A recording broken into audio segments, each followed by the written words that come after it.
Love what Coach Hatcher did and all the stuff. The one thing he said that as we get into this is that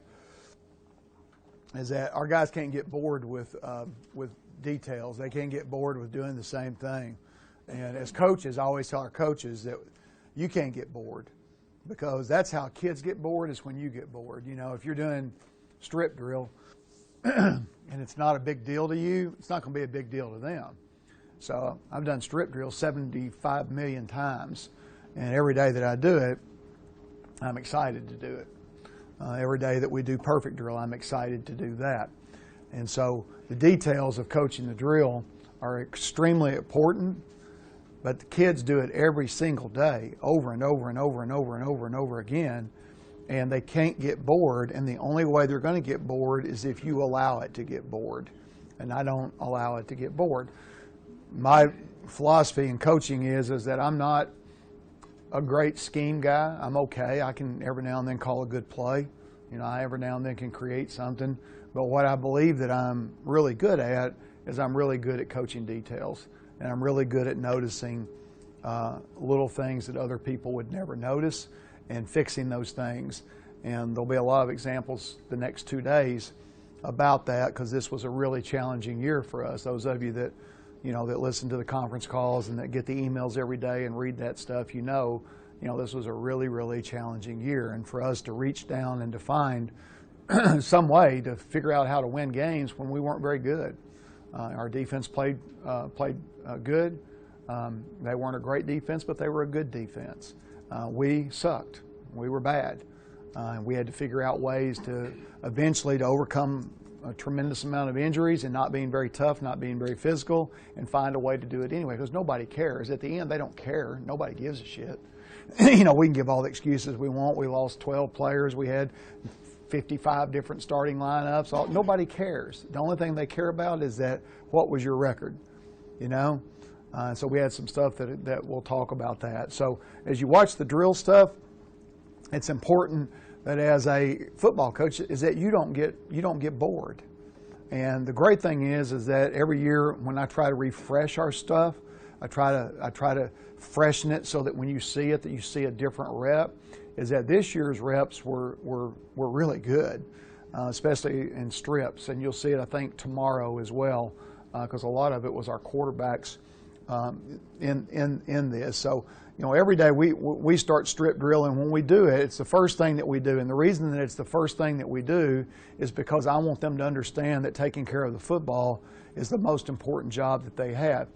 They're gonna have it in their hands approximately 70 to 80 times a game. That ball is going to be in their hands, and they need to understand it. So the first thing when we come to individual drill is for us is that we're always going to start with this drill. It's the first drill that we do every single day. So they know in their mind, they come, it's important for me to take care of the football and to keep the ball up in a high part. When we do the drill, the most important thing is I try to give them is lots of different looks. And Brent's going to do this here in a minute when we go over and we walk through. We're going to do it, and again, I encourage you guys to be a part of doing it as well, because I think it's important that you do it, and that some coach that's here, or Brent, or myself, or somebody says, Coach, you get the fucking ball up higher, get it up on top of your number. Quit letting the ball slip down below your number right here, because I think it makes you better. So when we do the drill, we do it in a walking motion, and you notice the one thing that he does, and this is a big, like if I come and like I used to do, where coaches would hire me and I would come into your school, and many guys in this room have done that, is that I come onto the deal and I watch guys do this drill, and I go, have you ever watched the fucking film? I mean, what the fuck are you teaching? I mean, they don't know how to fucking do it. And they go, what do you mean? The ball's up high, the ball's up tight. Yeah, and you're walking like a robot. The ball's not moving. How many guys run 25 yards down the field and the ball never moves? You'd be surprised that about 80% of the clients, if I went to your practice and watched and you do this drill, y'all would walk, your players would walk, and the ball would be like that, and it would not move. It needs to be a natural motion. So when you see Brent walking with the ball's in a natural motion. The natural motion is that when you run, this is what the ball does. So I talk to them about rubbing their tit raw with the football. They should rub the top of their shoulder pad or their tit raw, you know, and all the pressure points, the same that everybody else coaches. I just tell them, say, get the ball high and tight, make sure it's secured, and then I look for error when it's behind them. And, you know, you can see Brent talking some shit. They're having a good time with each other as they do it. You know, that's the fun part of doing it. And then they switch it. So you walk up with one arm, come back with the opposite arm, and then you switch it up from there. And then the next thing that we do is we do the security of being able to switch the football, because I think that there are times to where that you need to switch the ball from one arm to the next. And when you need to switch the football from one arm to the next, is this better with the lights off filming, or are you okay? Are you getting it good enough? Okay. Is that you can tell what I do is at the last moment is that they have the ball in what I call the wrong arm. The ball's in the same arm as the defender. I only want you to switch if it's comfortable and if it's safe, okay? But if it's comfortable and if it's safe, then you can switch the ball to the opposite arm. Then you switch it by reaching over the top with the opposite arm. Now, in a game, so a guy's got the ball like this, and he's rubbing it raw. Reach over the top, grab the opposite point. Don't release it until you've got both points covered. In a ball game, if they reached under, that's okay. I don't care. I just want them to secure the football. So whether it's over or under, I don't care. But in the drill, it's always reach over with the opposite arm. Reach over with the opposite arm. They shouldn't reach under in the drill. And again, we'll walk through this again. But you can see it from both sides. They come back with the opposite arm. And again, for me, like I've got Tyler, and you know, I'll brag more on him. He's phenomenal. You know, since he's you know, a part of my business now the last few months. It's been incredible, the stuff that he's done to make this thing better. I could let him coach this drill every day because I'm fucking lazy, but I don't want him to coach the drill. I want to coach the drill. I want my quarterbacks to know that when we're doing individual work, that that's an important part of their life. And as they go through the season, is that it's still important, even though I do slack off some as they do. Hatcher, I'll give you one here because Hatcher's the most competitive fucker I've ever known in my life besides Brent. Brent, I would like for y'all, that would be fun to watch you two because it'd be a fist fight. I mean, literally. Hatcher and I used to jog when we were at Kentucky. And, you know, I was at the time, you know, I was 20 years younger, but he was a puppy, and I was, you know, 39, 40 years old, something like that. And we would jog, and it'd be the middle of the summer, it'd be 98 degrees, and we'd be jogging through campus, and we'd get to the end, and it'd be like a 500-yard sprint to the end. And no matter what, he was going to fucking sprint to beat me. I mean, it was a big deal for him. And he, you know, he was, you know, I was old and fucking, you know, I couldn't fucking win. You know, he'd get me, you know, get to the end, talk shit and all that stuff. You know, it always fucking pissed me off, you know. And so one day, in the middle of the deal, we're running through the middle of campus like we always do, and I take off in a dead sprint. And I sprint like 100 yards, and I stop, and I go, yeah! And he goes, what the fuck you doing? We're not even close to... He didn't say it, of course. He's Sanford. He didn't say that word. He did in those days before he changed. But, what are you doing, man? We got a fucking another half mile to go. And I go, fuck you. There's the finish line. I won. He was ready to fucking scratch my eyes out and fight on the deal. But the competitive stuff, like he said with the quarterback, I was going to tell this game because it popped up when he was giving this deal a while ago. We do a deal, which I don't know if we did this at Kentucky. I think for some reason I was thinking the old lineman at Kentucky used to do it. As you get 5 yards apart, get over there, Brent, real quick. We get 5 yards apart, and we have a football down.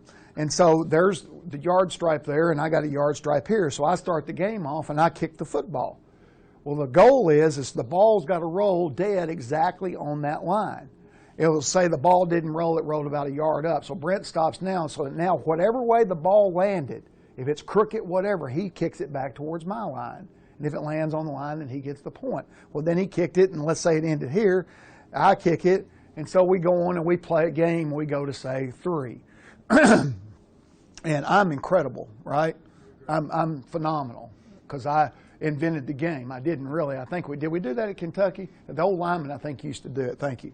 And so we play this game. And so as the year, you know, I've been here 2 years now, we've kind of, usually the rules change according to whatever it is for me to be able to win. That's how I usually change the rule. So I've got one of our trainer student assistant girls. She's my partner. It's she and I against him and whoever. Okay, or the other two quarterbacks, and it's really competitive.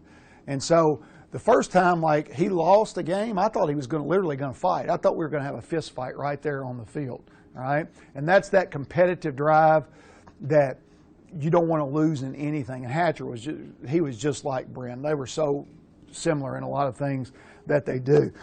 So we do have fun, was my point. We do some things that are fun, and sometimes we do that. We usually do it on a Thursday when it's a little bit of a different day that we have. So we do this drill, and again, the objective is to try to get them used to now switching the ball over the top. As you can see, he's reaching over the top to grab the opposite point right as I'm trying to strip the football out. Try to keep the ball on top of the numbers as they do. Almost every fumble that takes place with a football takes place when the ball drops below the numbers. The ball drops below the numbers, fumbles. I've only seen one since I've been coaching with one of our players where the ball was on top and they fumbled with the ball on top. The ball was properly secured. Fadi Muhammad did it against Texas on the 5-yard line going in.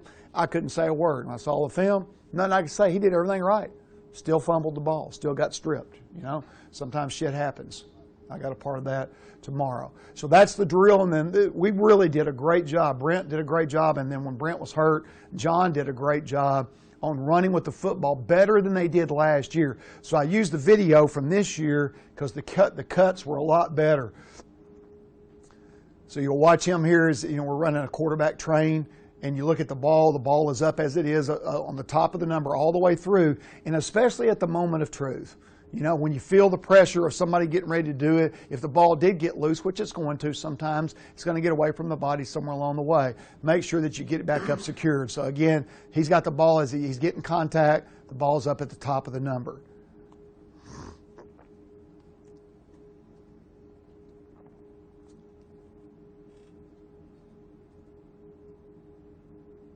And see, this year, hopefully, maybe he'll learn maybe at that point in time not to run and hit the guy in the mouth with his forearm, maybe slide at that. But love the toughness part of it. But again, on these, you can watch and see exactly what we're wanting in the drill.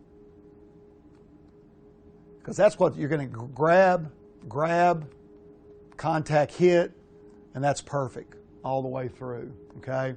So that's how the drill part works there. And there's a bunch of cuts. And the way this video stuff works too is that you guys get this. It's filmed right now and all that stuff. Most of you know that. But then you also get another file to where all these clips are on that file, to where that instead of having to listen to my voiceover when you're coaching your kids, is that you can do it with my voiceover, but obviously with my language you may not want to, is that you can do it where you become the coach, to where you have all these cuts and then you become the coach as you do it there. So we'll get it here to the next slide because there's a bunch of good ones in there. The one thing that I take a real, I'm kind of an ass on this deal is that when you walk out on the field is how do you warm up? Because it really irritates me that when a quarterback goes out on the field and you see them warming up, it's almost like a defiant part of their life is that, they want to come out on the field and they want to do shit to piss you off, and so, they come out on the field and it's like, put my feet together, take a long stride to throw the ball, do some funny shit like that. And they may do all that before I walk on the field, but the moment I walk on the field, they usually know that shit I better not see it. Because to me, I think you're a creature of habit. So we do warm-up throws. When they're warming up before I come out on the field, I want it to be right. So I want the ball to be up at throat level because that's where I place the football, is that all my quarterbacks are usually going to be somewhere around the throat to the top of the sternum. Okay? I might have John keeping the ball just a little bit higher than Brent. Brent might be just a little bit lower, but as long as it's between the top part of the sternum tip and the throat, it's comfortable. Where it gets uncomfortable or unsafe is at the Spurrier deal that he's doing. He's the greatest guy of all time, but that is uncomfortable. When you have a ball here like he used to teach at the ear, the only thing that can happen from there is you have to drop the football before you can start the motion to throw it. That's a little bit too high and the ball gets a little bit awkward. When the arms get out away from your body so far that they become tense. So I want them to relax. Whatever it is that makes their body relax. And again, when you send them to a guru, they're going to fuck them up. Now, I can just tell you that right now. They're going to teach them some shit that makes no difference in what they do and put it in their brain. Because I've watched them do it. I won't name a quarterback. There's a quarterback that was either 1, 2, or 3 in the country coming out of high school, best in the world. I watched 2 quarterback gurus one day coach this kid and fuck him up so bad, I've never seen anything like it. The kid signed big time, transferred, can't play dead in a Western, okay, because he's got so much information going on in his head. But these are basic, just the little things. Ball there, relax with the ball here at the throat level to where that this part of the body is relaxed, that it's not tense from that part of it. And then the next thing is I want the feet to be shoulder width apart. I don't want them to be too narrow, and I don't want them to be too wide, because then the step is always the same. The step is always around 3 to 6 inches when they step to throw the football. So when you watch Brent there, the step is slightly behind the line, probably 3 to 6 inches. When he steps, the ball, the placement of the foot is a little short base step, follow through, tits end up towards the target. And again, Coach Hatcher can tell you a lot more about this than me as far as little things that make a difference to him. But if you notice again, he's got the ball up right at about throat level. You got a righty and a lefty, so this is really a good warm-up drill where you see a right-handed guy and a left-handed guy throwing, and they're doing exactly the same thing. The other thing that's a good idea when they do this, and I'm not as big a pain in the ass as I should be on this, is to maybe have the guy give a target, you know, visualize a target, see a target, throw to a target. Otherwise, you're just kind of throwing blind. So in other words, that's a target, this is a target, that's a target, that's a target. I think it would improve accuracy, and you know, I'm a critic because I'm not making them do it, obviously, but I think it's probably a good idea to do that, to add that part to it. So when they're warming up, that's all we're trying to do, is just make sure the same basic fundamentals that you have. And again, you'll see the different angles from that. All right, then from the warm-up throws, and this kind of goes together, is that this is the drill I've been doing forever. I told Jared when he became the first pick in the draft, I said, you know, I'm going to change the drill's name now. Instead of I've called it Manning drill forever, Manning typewriter feet. Now it's going to be Manning Goff feet. I said, if you make the Hall of Fame 15 years from now, I'll switch it and it'll be Goff Manning feet, all right? But right now, that's what we call it. So I think for you guys, it's a good thing to name it that. You got the old man that's retired, going in the Hall of Fame. You got the young kid that's coming up with the new one there. So all they're doing in this drill is that we've got a snapper and then I've got a play call. So the first one is a one-step drop. So in this case, let's say that we're running stick right. So you watch here, and we'll watch Brent in the middle. He catches, he looks the ball in. So the first thing is you notice his eyes go down towards the football. His eyes go down. I want him to exaggerate that because, again, when I watch Manning on film in the gun, you watch Manning moved his eyes to the football to catch the ball. He did not catch shotgun snaps like this, okay, because that's going to lose a ball game for you. And I go bad snap drill a little bit later. If you snap the ball in the gun like we do 70 to 80 times a game, 5 of those snaps are going to be bad, okay? And what is bad, okay? A bad snap could be it's just a little bit off here. A bad snap could be it's at your knee. A bad snap could be it's slightly above your head. It could move you off the target, or it could be one that goes over the body, which I have a drill for that, which you'll see a little bit later. But what prevents he knows that there's no such thing as a bad snap. He knows that because I tell him there is no such thing as a bad snap. Every snap that is not secured by you is your fault. It's not the center's fault. Okay, the center is going to screw him up. I'm telling you right now, he's going to screw it up. He's going to mess some snaps up. So you know that going in. So if the snap is here, if your habits are good to where that you're looking with your eyes to catch the ball, you're moving there to catch the ball with your eyes, then you're going to catch those and you're going to secure it, and we're not going to lose a game because of it. What happens is that if the snap is there and you catch it like this, with your eyes down the field, you're trying to cheat, you catch it like that, and you go back through the read, that's great. The problem is that it's in the fourth quarter, it's 3rd and 6, and the ball's out, and you do that, and you're really good at it, and you fucking don't. You drop it.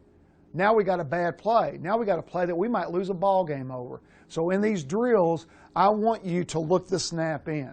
I want you to do it so that it becomes a habit, a part of your everyday nature. So you can see there, he's got an exaggeration as he looks the football in.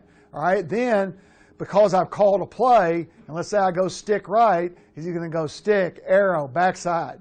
All right, so now I'm watching him go through his read progression, stick, arrow, backside, and as he's doing it, The feet are 100 miles an hour. And Brent's better than anybody I've ever coached at doing this. He's better than Jared was. And Jared was really damn good at it. Jared had the best feet of anybody I've seen. But he does a great job. He stepped it up a level. And so what happens to them? They all step it up a level. Everybody gets better, like Coach Hatcher talked about. If your leader gets better, everybody else gets better. All right? And so he'll do a good job. And then he knows, like, we have some challenged guys. So you weren't there because your fucking backup is going to beat your fucking ass out. Because I'm going to make sure he fucking does, motherfucker. Okay? That's good leadership, right? Positive leadership, right? Very positive with a smile on his face. He's got a smile. You fucking dropped 6 fucking touchdowns for me, asshole. So fucking please be there tomorrow, motherfucker. Okay? In a positive way, with a smile on your face, right? That's positive leadership. Demand their appearance that they come. Develop go-to routes with undeniable chemistry. Okay, who do I go to? What do I do? He knows who he's going to. He was going to Richie James, right? Richie James is maybe the best receiver I've ever coached going into this past season. The problem was he only played 3 games. Why? Because he got hurt. So now who's the chemistry with next? How do you develop chemistry? You develop it in the off season. You develop with individual stuff. I work out of the press box, if you guys know that. Every time I usually go to a place, I end up in a private location because nobody fucking likes me. So I'm up in the press box, and I can see Brent in the summer. Who did I see him out there throwing with in the summer if he's throwing? Usually with Richie James. They got this incredible chemistry. The problem is Richie got hurt. So now who do you have it with? He needs it with 3 or 4 or 5 guys that he can develop it with, and those become his guys. And you develop that in the off season. Become a great runner with creative eyes and imagination. When I first got here, Brent was a below average runner, okay? He was not a great runner. He wasn't even a good runner. He was a guy that would run and fall, get his body going too far forward and fall. So I asked him to be more creative with his eyes, to use better imagination as a runner, all right? And he did. And then the first season I was here, he became an almost average runner. This past season, he was a fucking good runner until he got hurt. Okay? How did he do it? By being creative. You're creative as a runner with your eyes. All right? A lot of times runners, because I was a running back and I was really shitty. And I believe I was really shitty, even though I was a college running back and I started at Murray State. You know, Hamilton, if I was there for you right now, I mean, y'all averaged about 2.8 per carry this year. I could have got you to 2.9. Okay? I mean, because that's what I averaged in my career as a college runner, was 2.9 per carry. But all I did was run hard, grunt and groan, and try to be tough, and I fucking saw nothing with my eyes. And so with a running back and a running quarterback is to be creative with your eyes. Learn the blocking schemes, which he understands the blocking schemes. Understand how everything develops. Understand what the feels are from the defense. And then be creative when you run the ball with your eyes. Have creative eyes and imagination as a runner. And then, like I said, for him, also now learn how to know when the journey's over and how to get down. Develop incredible hand strength. I have horrible hand strength. You know, there's women that shake my hand and fucking crumble me, okay? Because I don't have gigantic hands, and people shake my hand, and I try to get firm and I try to get that, but I know that you can develop really good hand strength with all the deals that we do. And I know in the weight room we have the stuff that, you know, the rice and where you do all that stuff, but I want him to have the best hand strength, because if you have great hand strength, you can grip a ball better and you don't have to worry about it. And he does a good job with that, but I want it to become better. All right? Study your past and embrace your success and destroy your weaknesses. Okay? Study your film. Have your highlight film to where that you watch yourself making great plays. You watch yourself making the average play. Make his own cut-ups. He knows how to do it. Make his own film. And then show himself to where that he embraces those strengths. Why am I good at this? Why did this work? What can I do? How can I, with these 2 new quarterbacks be coming in, how can I get them up to speed as soon as they get here to make them as good as they possibly can be? Embrace the strengths, and also look at himself and go, what did I suck at? You know, what was I bad at? And make the film of that and become better at those things. Also become the master of tags. I've tagged for him for 2 years. He needs to begin to tag for himself, to where that I call a concept and he looks up, sees it immediately, and looks out and gives somebody something that's better than what I called. Okay? Because on the third season, I don't know if Hatcher, I'm sure he would say the same thing. Every quarterback I've had in the third season, that's when the tags become, you become better than me. I can't tag as good as you can. I can give you something, but you're always going to see it better than I do. And I've only, coached one quarterback in my career for 3 seasons, and that was Jared. And Jared in his third season became much, much better at being creative in his tags. Being able to tag run play, RPOs, being able to tag the backside of quick game routes to where I don't have to do it, to where that they can do it. So become the master at tags. Read, study, and improve leadership skills. There's a million things out there about leadership. Find something that you like, something that you believe in. I study business. I don't study many football guys. I study business. And the reason I study business is because obviously I have a business. But what I found over the years, the football stuff is a lot about quotations. It's a lot about slogans. It's a lot about, roll the fucking boat, right? Stuff like that. It's all good.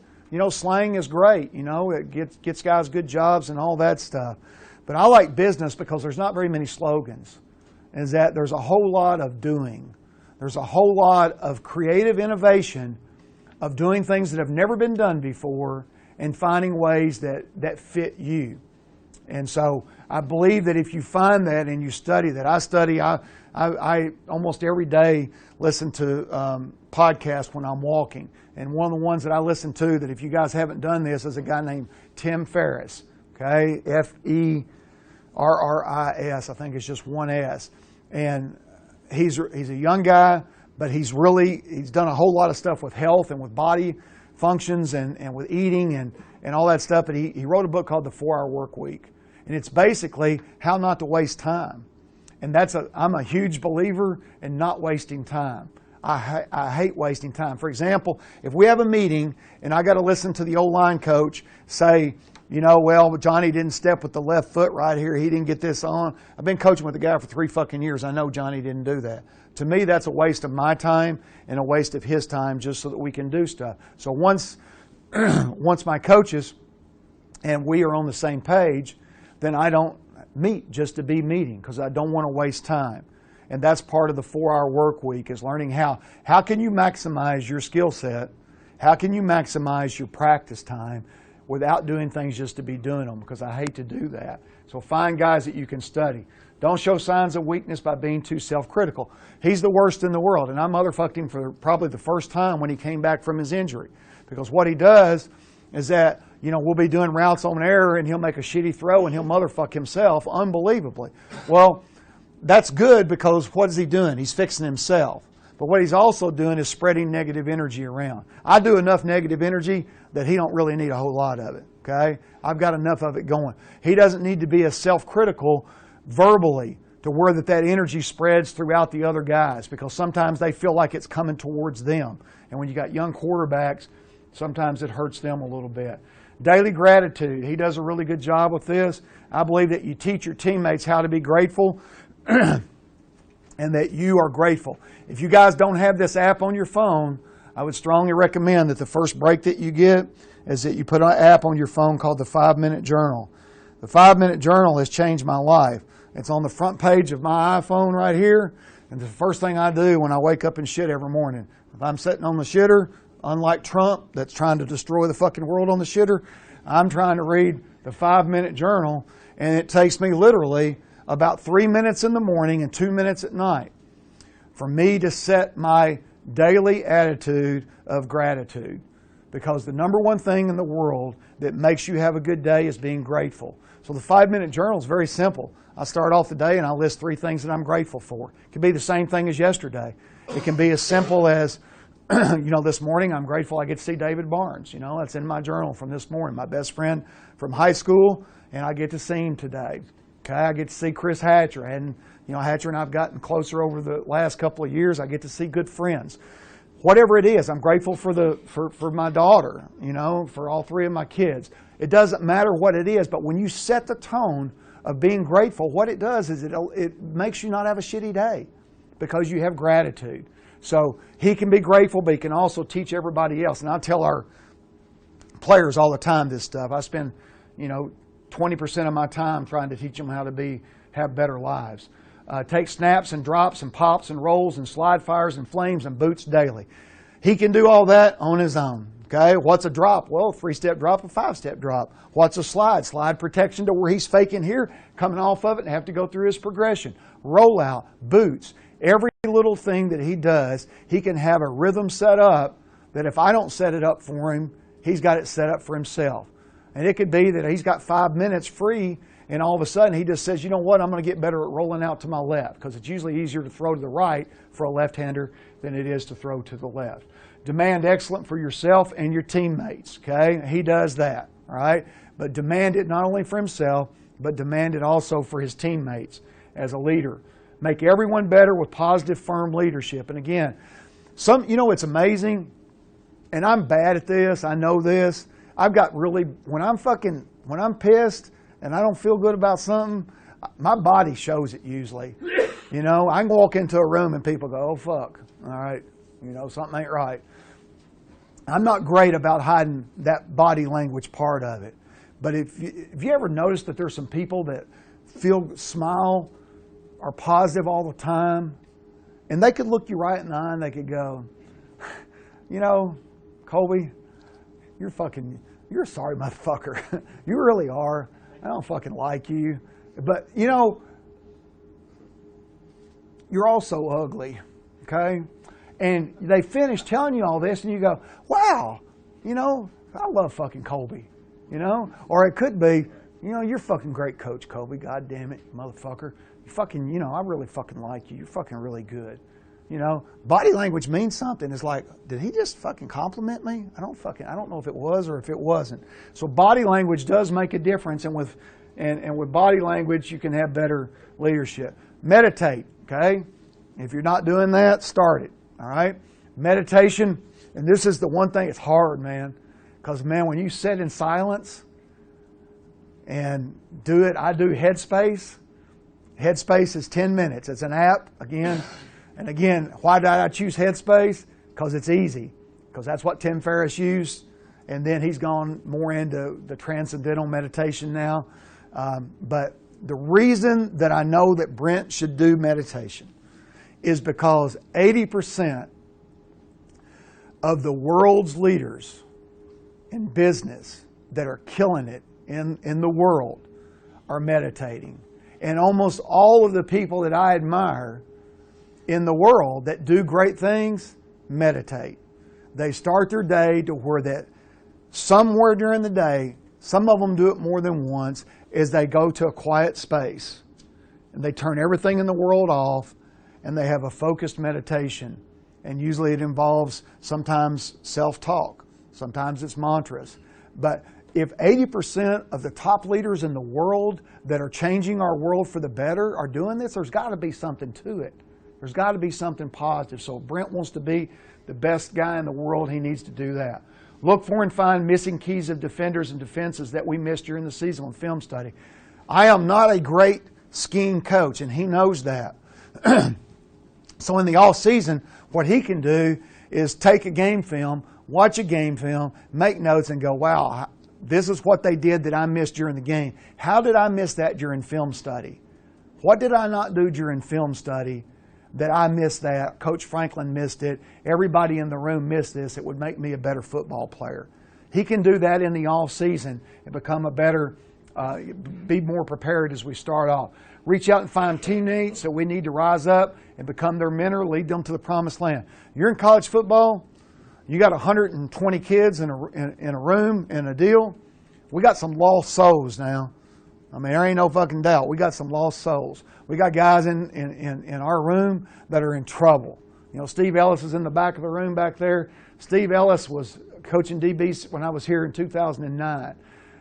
He was a great coach in 2009, but he's 1,000 times better. And I told him this the last 2 years I've been here. He's 1,000 times better football coach than he was in 2009. But one of the things he does a great job of is mentoring young men, saving young men, going and finding them in the deepest, darkest place in life and really doing a good job of bringing them out. I think Brent can do that.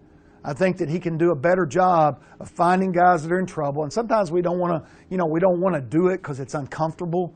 Because, you got a guy that's, got a dope problem, or you got a guy that's, going out and getting, hammered too much, or you got a guy that's being abusive in some way in a relationship with a female or something, that you can play a positive role in their life. That's something that he can do a little bit more. Recognize coverages and their weaknesses through film study, like I talked about a while ago. Make a scouting report of our opponents for next season and what you believe their weaknesses are. Make my job easier. Come in and say, be a bigger part of the game plan. A lot of times I'll ask him, I'll say, what do you like? What do you want? He'll go, Coach, whatever you like. I don't want to hear that. I want to know what you fucking like. I want to know that, you know what, this is what I'm comfortable with. This is what I believe. I think we should do this more. I think we should do this less. Doesn't mean I'm going to do it, but it certainly might. I'll tell you what's pretty cool. Think about this, and I'm going to, again, talk about this a little bit more after Chris does his deal, is that Jared Goff sucked as a rookie in the NFL. He was horrible, right? He was the worst fucking thing ever. He was a bust. That's what everybody said. They hire a new coach, and all of a sudden he's good, all right? What the Rams did that was brilliant, think about this. Jared was in on the interview process of who they were going to hire for the new head coach. He got to sit in the room and meet the guys, talk to the guys, ask them questions, listen to their answers. And from the first day that he met Sean McVay, he wanted McVay to be the coach. He told me, it's a fucking home run. He goes, this guy's brilliant, he's smart, this is who I really want. He had a couple other guys he liked, but McVay was it. They hire McVay. There's all kinds of shit that I'll talk about later as to how that thing changed, okay? So the opinion of a quarterback to me is important because we're not good without them. And it depends on who it is. There's some quarterbacks, I don't want their fucking opinion. They're fucking too stupid, okay? It doesn't mean they're not a great player, but there's nothing they can do to add to it. Make a video of plays that you're really proud of and watch them constantly. Watch yourself. Like there's some back shoulder throws where he gets fucking killed that are unbelievable. I mean, there's some shit where he's getting destroyed that are unbelievable. Make that, watch that, look in the mirror and go, you know what, you're pretty fucking good, Stockstill. Don't be afraid to self-praise yourself every now and then. Don't be afraid to do that, to say good things. And then make a video of the incredibly stupid plays that you made. And he made some of those, some really stupid plays. Watch them and go, you know what, I ain't never fucking doing that again. I get it, I understand. Every now and then I can take a shot, take a chance on something, but this was just really dumb. And don't repeat those things. Continue to do something good every day of your life for somebody that can never repay you. And I'll show you a picture here a little bit. Brent had one of the biggest honors that you can have. He was named to the All-State Good Hands team. He got to go to the game this past week of, was it Clemson and Alabama, right? In New Orleans, and one of just a few college players to get to go because of all the good works that he does in this community. And what I think he can do is also teach that to other people. Set goals so high that only you can imagine them and then make them come true. I am the biggest high goal setter that you could ever imagine, and there's shit that you would laugh at if you saw what I've set for myself. And a lot of it, most of it doesn't have anything to do with football. It's other stuff, that I set goals for. And I do have some really high football goals, and I tell them every year. I start off every year with a PowerPoint, and I tell them I want to be the best offense in the history of college football, ever in the history. Why not? Is that too big a goal? I don't think it is. Why isn't it? I mean, especially now, it's year 3, okay? Year 3, baby. We've got a lot of players that personally chose and recruited and brought them in here, fit the missing pieces and everything. Why not try to be the best there? Well, that's stupid. Why would you do that? You said that at Cal and you went 1-11. That's true. Fuck you, okay? I'll say it again. And I'll do it again this year. Because if you set goals that are big, then you know what? You usually climb a lot higher than you would if you just set something that, I think I can get my foot in the water there a little bit. So don't be afraid to set goals. Don't be afraid to set big goals. Or we do all this stuff during special teams, by the way. That's when I do all my quarterback drills. So if they're doing extra point, field goal, punt, something that our guys are not involved in, then that's when I'm doing my quarterback drills. And then if Richie James is not on the field goal team, then he might be over catching balls for us during this drill. Guys that are, and I embarrass our guys, you know, I always tell them, if you're not on special teams, you're a sorry individual, you're a really bad football player, you know, you're a selfish human being, you know, you're over here with me, you know, you're really truly a piece of shit as a life character, because your best players should be playing special teams, unless they're so good that you can't afford to lose them.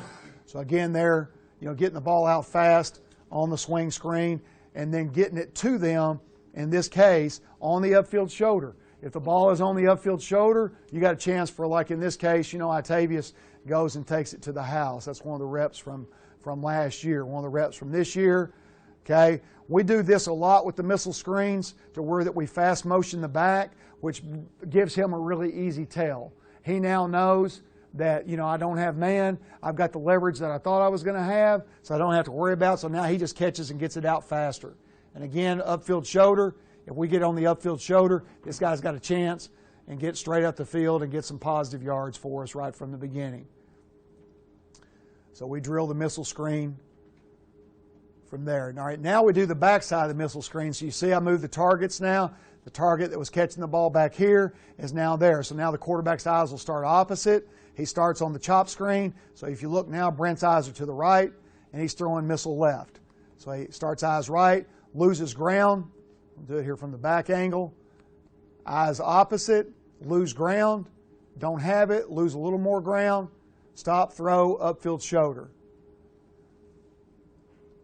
Look, no, don't have it, lose ground, find a throwing lane, upfield shoulder on the screen. And again, the placement of the football on this is everything.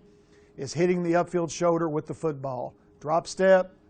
And again, if his feet, the one thing I tell him is that if the snap caused his feet to be awkward, it doesn't matter, just adjust from there. So if the snap was somewhere off to where that I had to do that, just be an athlete. Don't make it so particular that my athleticism cannot make this a good football play. So the feet, I don't care if they're absolutely perfect, because the snap may have caused them to be imperfect.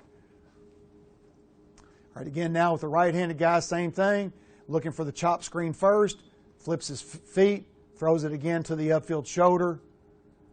And then with the upfield shoulder, if you have that, you have a chance at a play. Opposite, drop, upfield shoulder, chance for a play. Drop, opposite, upfield shoulder. If he hits him on the upfield shoulder, have a chance for a play. Okay, slow screen technique.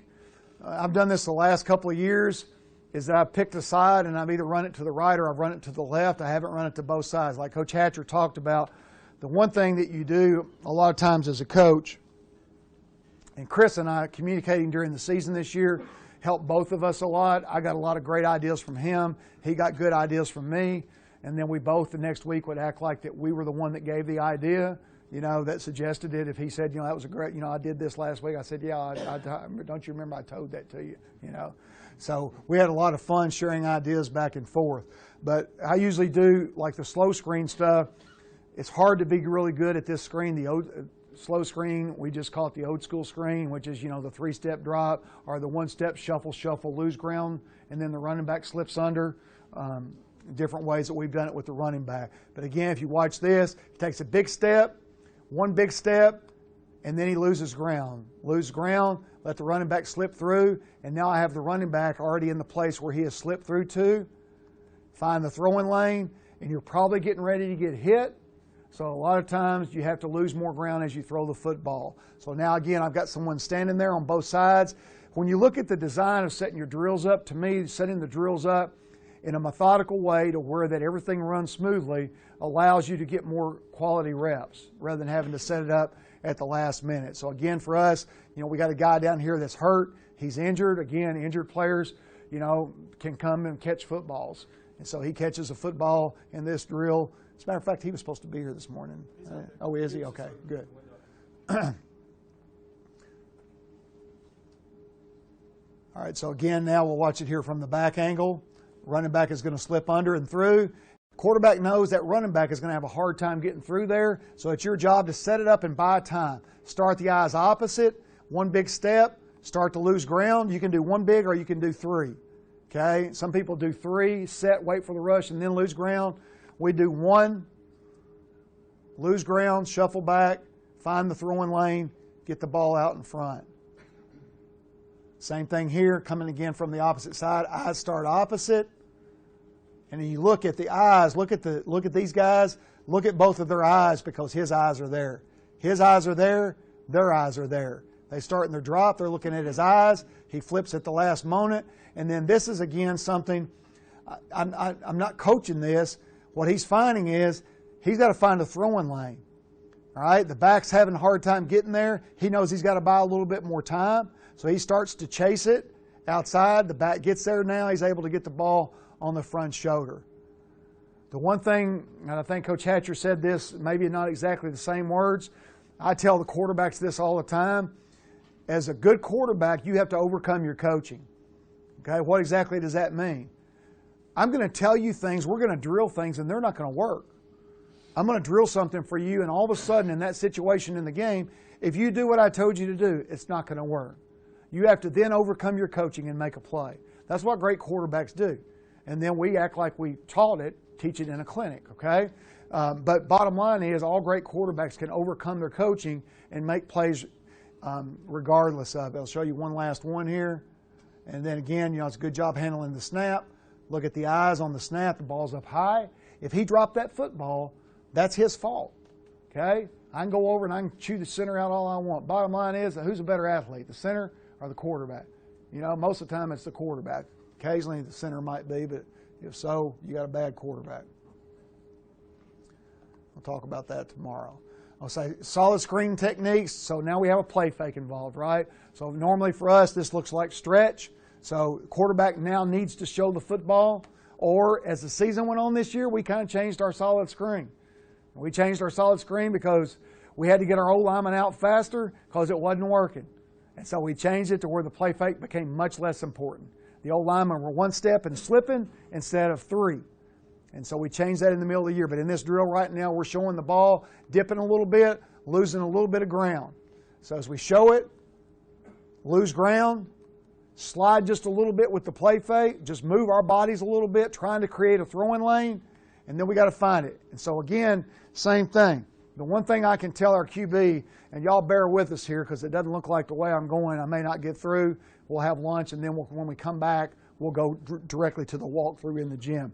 But the one thing, like with Brent, and Jared didn't have as much of a trouble. So Brent at 5'11 3/4, Brent's going to have the issues that Jared didn't have. Okay, Jared could slide right here and have an end coming and have the ball high enough up as a 6'4" guy to where that manipulating a throwing lane sometimes wasn't as big a deal for Jared as it is for Brent. Okay, Brent having the ball down lower, sliding this way, losing a little bit of ground, all of a sudden the defender finds it, he may have to find a throwing lane in a different way. And so he'll work on, I'll occasionally, once every couple of weeks, I'll have them manipulate a throwing lane in the drill. And so in other words, you stuck it, you're sliding, he's in your face, he's big, his arms are up, and we got a fucking touchdown. I called a fucking touchdown. One of the few times in life I've called a touchdown. Your job is to manipulate the throwing lane. Find it. So what they'll do is that he'll do it a couple different ways, like what Coach Hatcher was talking about. His guy got really good at the sidearm deal, okay? Brent will nudge them, get them up in the air, and then find a way to get a throwing lane. That's what a good quarterback does, okay? We had a 5-star QB, I won't say his name, at another school I coached at, and we would do this, and he would do it, and a DN would be coming right in his face, and he would take it and throw it and hit the DN right in the mouth or in the balls, and then he'd look at me and go, he's going to start and be an NFL player, and you're going to be a pissed off backup quarterback who thinks he was better than him because you can't fucking do that, okay? Well, coach me up. I'll coach you up. Fucking throw a completion. How about that? All right? I don't know how to coach you up. I don't know what to tell you. Just fucking do it. He can. You can't. Figure it out. All right? One of the two. So again, in this drill, we're going through all the little deals from it. So solid screen here to the left side. And this is as we change the rules. So we change during the season. That's another thing sometimes you got to do, like Coach Hatcher talked about a while ago. Shit ain't working. Sometimes you got to figure it out and see if it'll work if you manipulate it just a little bit. So we went from 3 steps with the O-line to 1, and now the QB couldn't spend as much time with the fake. Quarterback showed the ball. This was all happening faster, and now front shoulder. Not a great throw. Why? It was on the back. It was on the backside hip right there. But he did catch it good enough to where he could catch the wave from it. But again, it's faster than what the drill work was a while ago. We used to move a little bit with it. Next year we may go back and start it again the same way and move a little bit with it with 3 steps with the O-line. We'll just have to see whether or not our O-line can do a good job with it or not. As you can tell, this big ass is taking him a day and a week, and that's with 1 step on the slide part of it. All right, same thing here now with Brent. And the one thing you guys are going to see tomorrow, and Coach Hatcher and I had a lot of fun with this year talking about it, is that as the season went on, we created things that I've never done before. I used a lot of motion. If you guys watch the bowl game, I used more motion than I've used in the last, Brent, 5 games of the season, where we started at 4 games of the season. I started motioning all the time, okay? And I did because we sucked. We were bad.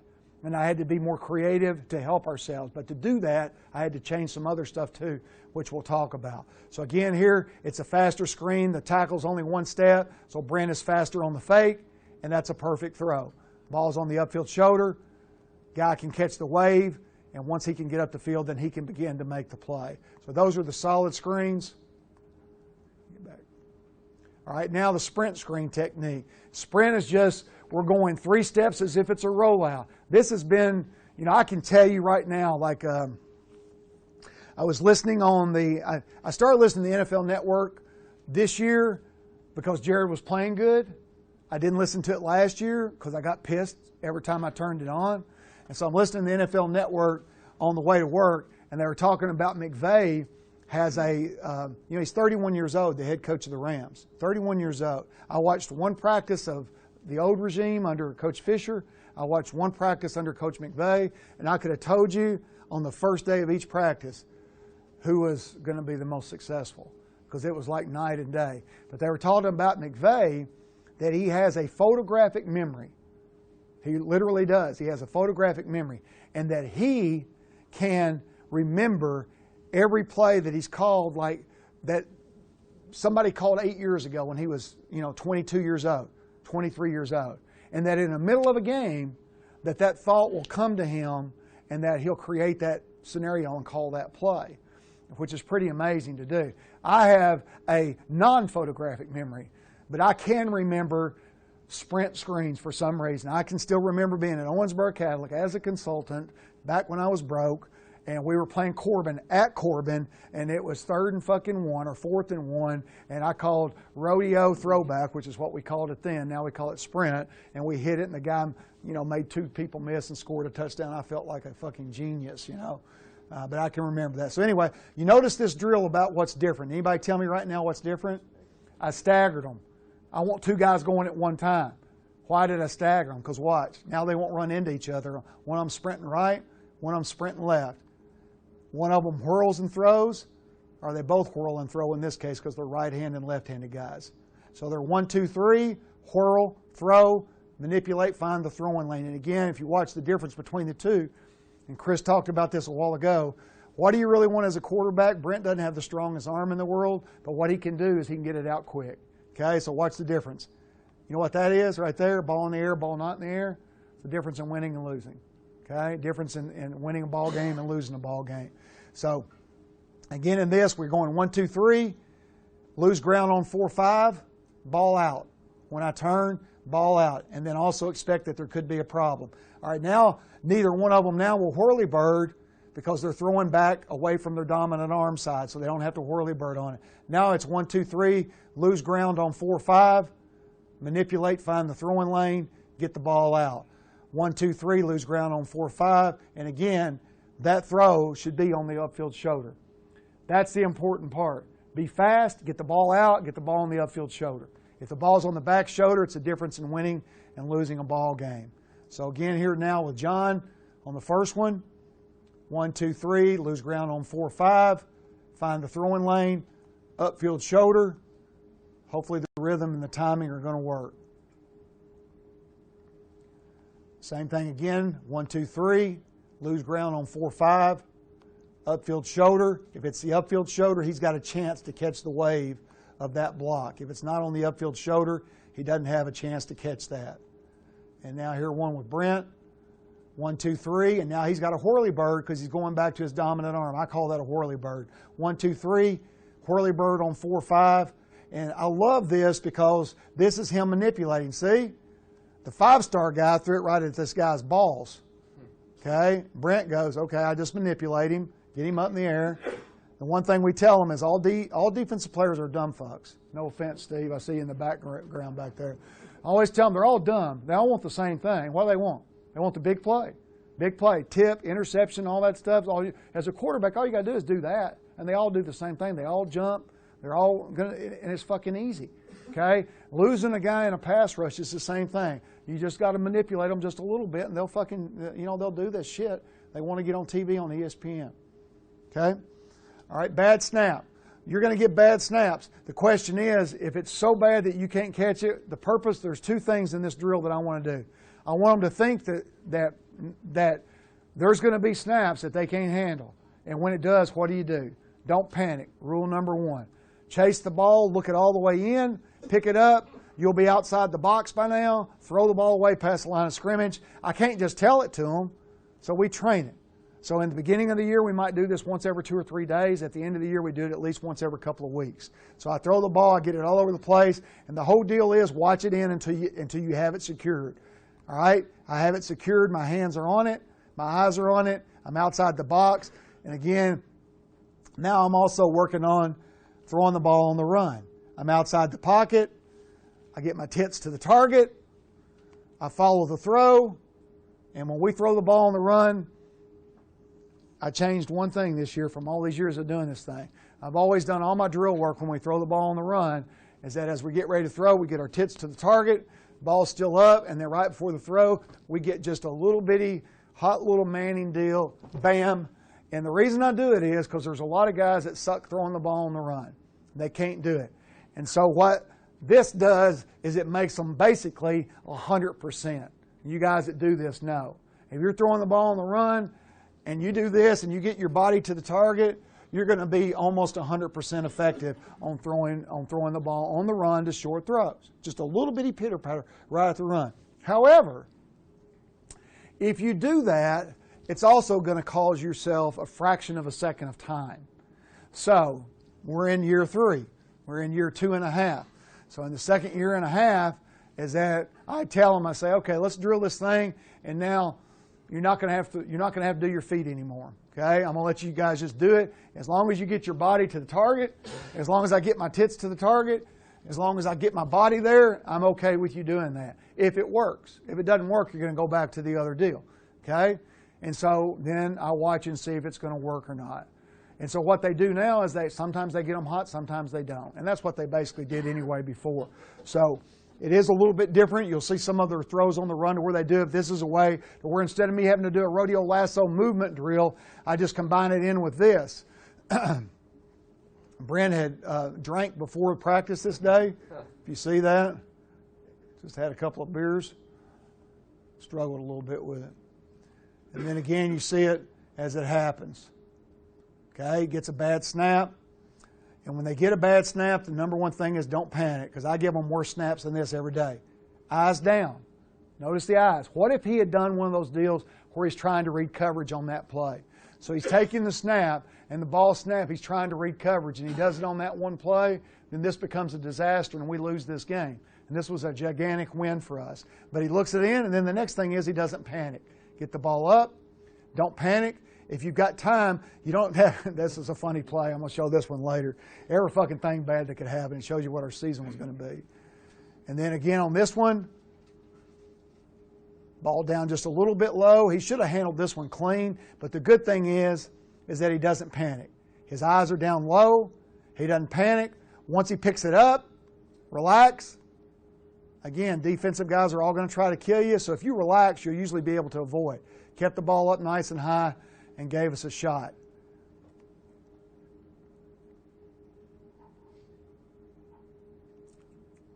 Ball's high. It's right. These are one of the hardest ones to handle. Hot and at your face mask. Again, look at the eye. So when you're training your QBs, you show them this, you show them the bad snaps, the snaps that are slightly off, and then how they handle the snaps and how the play continues.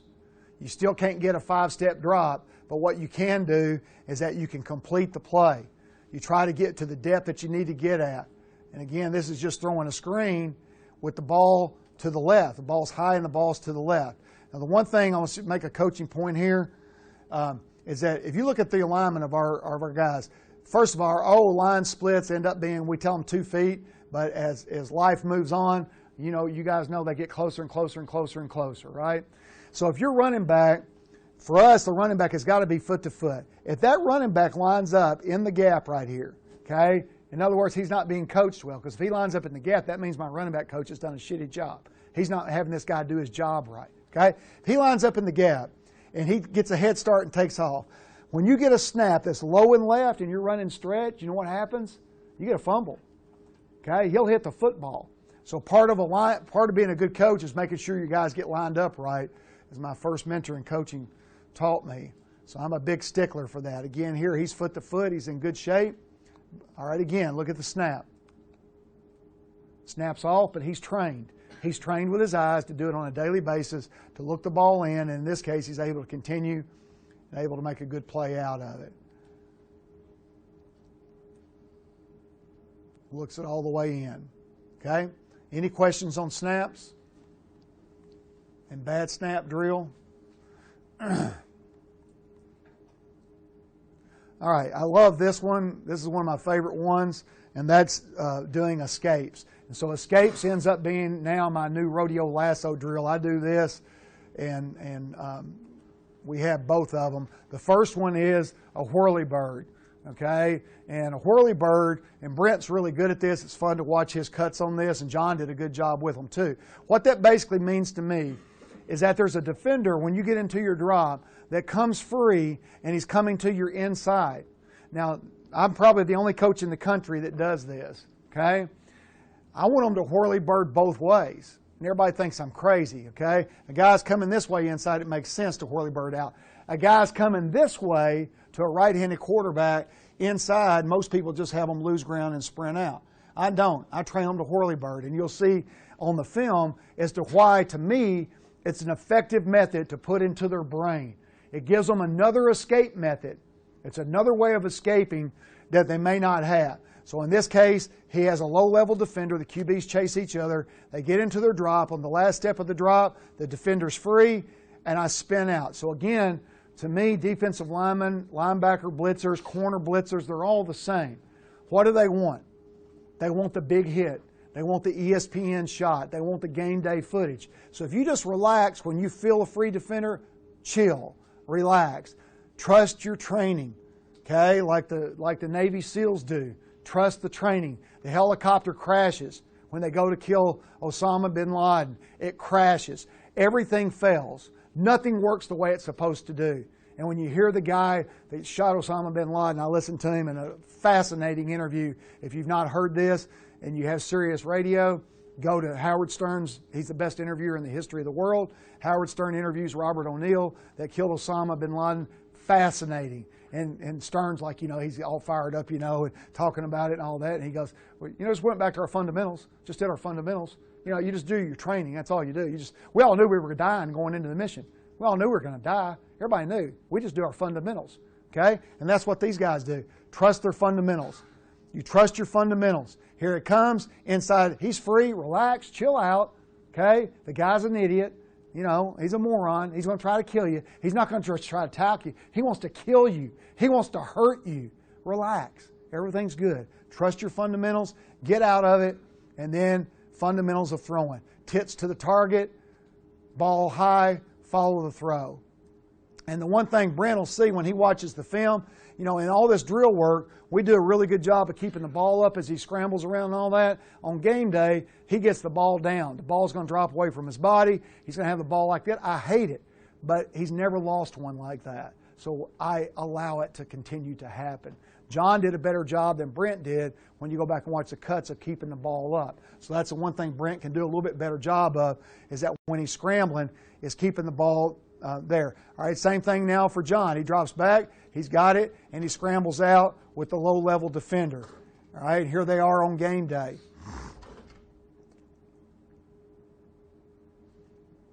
He feels it.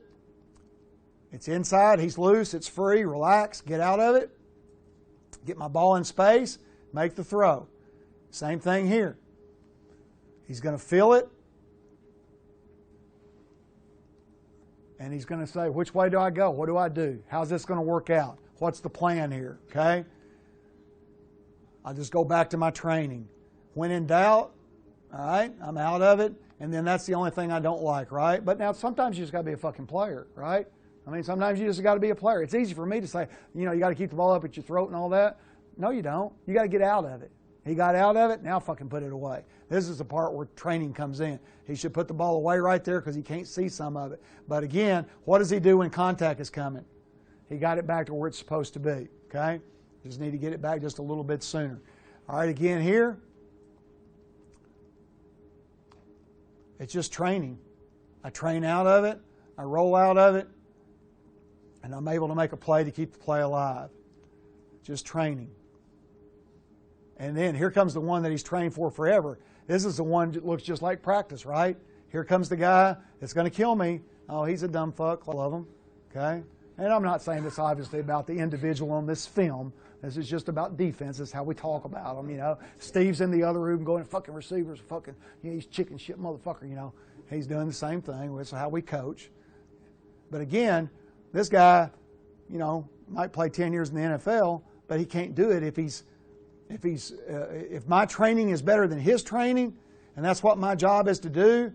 And here it comes again, training. Training takes over. And then again, he kept the ball up nice and high, makes a play at the end of it. All right? Y'all bear with us here. We'll try to get just a few more of these in so that when we come back, we can go right into our walkthrough. Tyler Boyles named this the dipping out.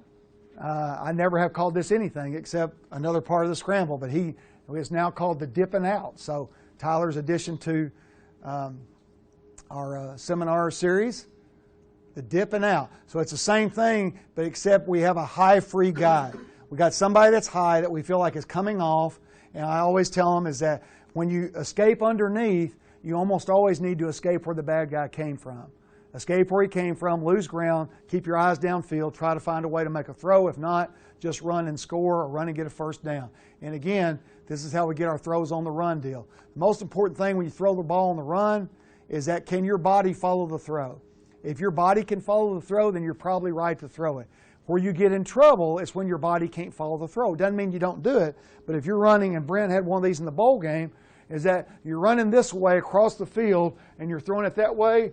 If you have to do this to get it over there, if you can't get turned and get the body going to that, then you got to know exactly what you can do. You got to know whether or not I can make that throw under this situation, okay?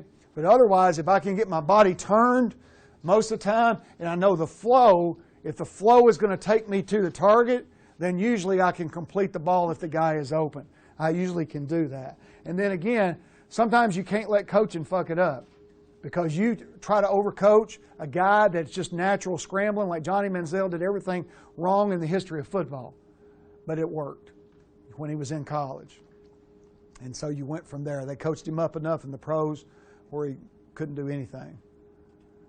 So again, now it's a high-level deal. Ball stays up, escape out, lose ground, feet hot, follow the throw.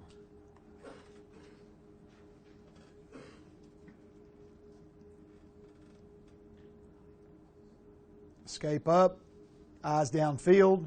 And this is one here again now. This was, a great job of getting back to the dig route. He couldn't get his body turned. He couldn't get his ball, he couldn't get going to the target. But what he did was he got his tits to the target. But the body flow is away. But he's got enough grass and he's got enough arm strength to make this throw. He can make that throw. So he makes it, and then we have a first down, a good pickup. You got to know who you are as a player to know what you can do. Same thing. Really good job. That one's a really good on-the-run deal because look at the body. Tits at the target. When the ball's released, follow the throw. Body goes towards the target when the ball is released. With a right-hander, feel it, escape it, eyes down the field. Really good job. Fundamentally, John got 1,000 times better this season of getting his body parts and doing. He did a hell of a job scrambling and making some throws. He's got some phenomenal throws from this year. And I think this is the one against Missouri that we score on. Escape. There he came. He came from there, so let's go where he came from. Lose some ground. Keep my eyes downfield. And again, in this case, he's wide-ass open, isn't he? Wide-ass open. It's about a 20-yard throw. You know, that's a hell of a play. And the one in the bowl was probably, what, about 35, 40 yards, right? Trying to throw it across your body on that one. So it's just a matter of learning, knowing the situation, knowing what you can do with your body, how to escape it. But again, what great teaching stuff. That one's perfect, right?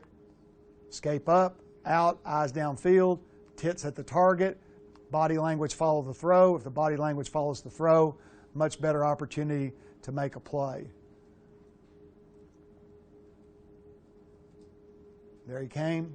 Where'd he come from? Put it away. Go make a play from there. And this is a great one here. This was this against Western. Take care of the ball. There's all kinds of shit, right? There's all kinds of shit going on. And the good thing is, watch him secure the ball right here.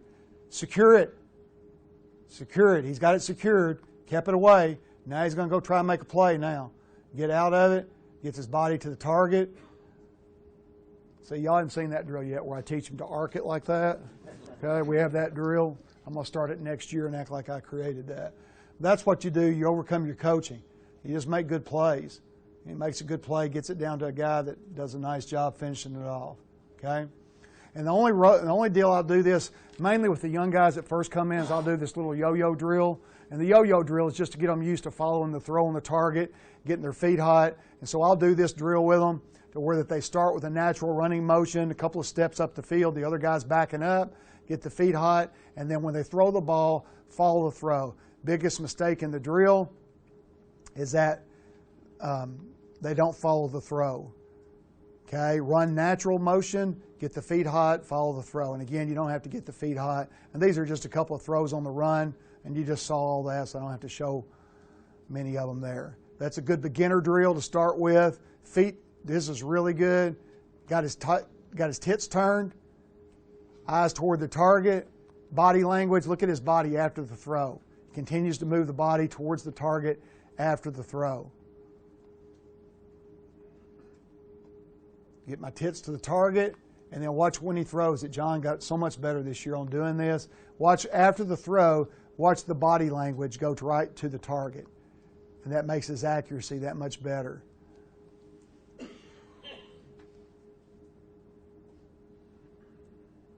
This is a hell of a one because he kept two hands on the ball right there. He didn't do a really good job of stepping up. And that was the other thing. He didn't do a great job of busting up in the pocket. He wasn't as natural at that.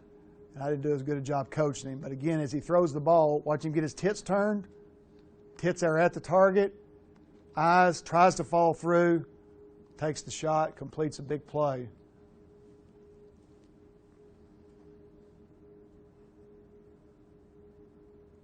Perfect. And then zero coverage drills. This will be our last thing. Then we'll take a lunch break. Our zero drills, we've done these forever, for years and years and years. We have a lot of fun with them, a lot of competition. I promise you right now, I could take Hatcher out there right now, and we could go on the barrels. I'll tell you who's good is his dad. That'd be fun. That'd be worth, like we could have a betting thing today to take you and Coach Stock out there and let everybody like $100 minimal bets and let you and him go at it 10 throws right off the bat. That'd be great. Let's do that. Yeah. I've seen him. I ain't seen you lately. He's pretty good. But in the zero throws, the whole idea is just two things. Anticipate early. Get where you appreciate the fact that someone's going to come free and knock the shit out of you. Somebody's going to come and hit you, and you're going to see the touchdown from the ground. So what we try to do, and so as the blitzer comes, is that we want to anticipate the breaking of the route, get the ball out early, And in the drill, we want air on the ball. The ball will not go in the trash can unless it has air on it. It's got to have a high arc to come down in it. So the ball gets a high arc, and it's going right at the trash can.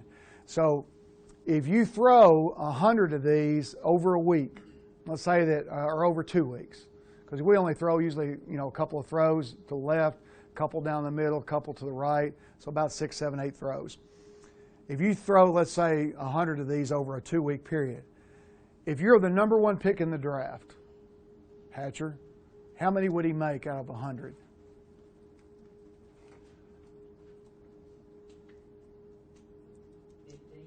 15 out of 100. How many would he make?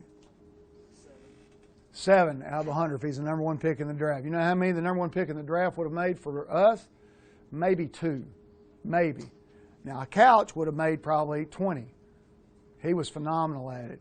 Chris is phenomenal at it. His dad is phenomenal at it. How many would you make out of 100 in 2 weeks? 99 minus 97. He would make probably 2 out of it during the week. The goal is not to make it. That's great. If you make it, that's phenomenal. The goal is to get it out early, get a little air on it to where they can run under it. So that's the whole purpose of Cover Zero. So when you're doing this drill, I love it because he gets so mad because they're hard as hell to make. It used to be great to where I could throw them because I'm pretty good at it. From about 6 yards away, I can make them every now and then, and that'll piss them off because I can do it. So again, good drop step, look it in, blitzer come. We like for the blitzer to give them a little love tap. And there's 2 really good pictures of this year. This is, and this is not even zero. It doesn't matter if it's zero. The idea is the training takes over now. There's the barrel right here on the pylon. Good drop.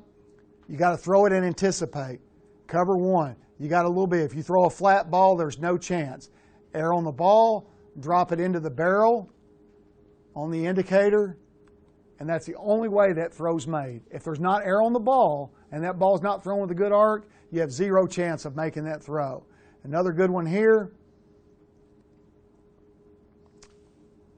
There. All right, now watch this.